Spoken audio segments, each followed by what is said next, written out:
മുട്ടിന്റെ തേയ്മാനം കാരണം വേദന അനുഭവിക്കുന്നവരാണോ നിങ്ങൾ? അല്ലെങ്കിൽ മുട്ടിന്റെ തേയ്മാനം കാരണം മുട്ട് മാറ്റിവെക്കൽ ശസ്ത്രക്രിയയെ പറ്റി ചിന്തിക്കുന്നവരാണോ? എങ്കിൽ ആ പ്രോസസ്സ് എങ്ങനെയാണെന്ന് ഞാൻ പറയാം. മുട്ട് മാറ്റിവെക്കൽ ശസ്ത്രക്രിയയെ പറ്റി ചിന്തിക്കുന്ന ഒരു പോപ്പുലേഷൻ എന്ന് പറയുന്നത് 60-65 വയസ്സിന് മുകളിലുള്ള ആൾക്കാരായിരിക്കും. ഈ ഒരു ഏജ് ഗ്രൂപ്പിൽ മിക്ക ആൾക്കാർക്കും ഡയബറ്റീസ്, ഹൈപ്പർ ടെൻഷൻ, കാർഡിയാക് പ്രശ്നങ്ങൾ ഇങ്ങനെയൊക്കെ ഉള്ള ആൾക്കാരായിരിക്കും. അതൊക്കെ ഉണ്ടെങ്കിൽ ഇതെല്ലാം സ്റ്റെബിലൈസ് ചെയ്തതിന് ശേഷം മാത്രമേ മുട്ട് മാറ്റിവെക്കൽ ശസ്ത്രക്രിയയെ പറ്റി ചിന്തിക്കാൻ പറ്റുകയുള്ളൂ.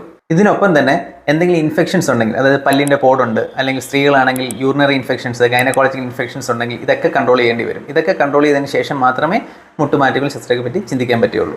ഇപ്പോൾ പറഞ്ഞ കാര്യങ്ങളെല്ലാം ഹോസ്പിറ്റലിൽ അഡ്മിറ്റ് ആവാതെ തന്നെ OP ബേസിസിൽ ചെയ്യാൻ പറ്റുന്ന കാര്യങ്ങളാണ്. ഇതെല്ലാം ഓക്കെ ആയതിനു ശേഷം പേഷ്യൻറ്റിനെ അഡ്മിറ്റ് ചെയ്ത് ബ്ലഡ് ടെസ്റ്റുകളും അനസ്തീഷ്യ ചെക്കപ്പും എല്ലാം ചെയ്തതിന് ശേഷമാണ് ഓപ്പറേഷന് വേണ്ടി രോഗിയെ പ്രിപ്പയർ ചെയ്യുന്നത്. അടുത്തതായിട്ട് മുട്ടുമാറ്റിവെക്കൽ ശസ്ത്രക്രിയയാണ്.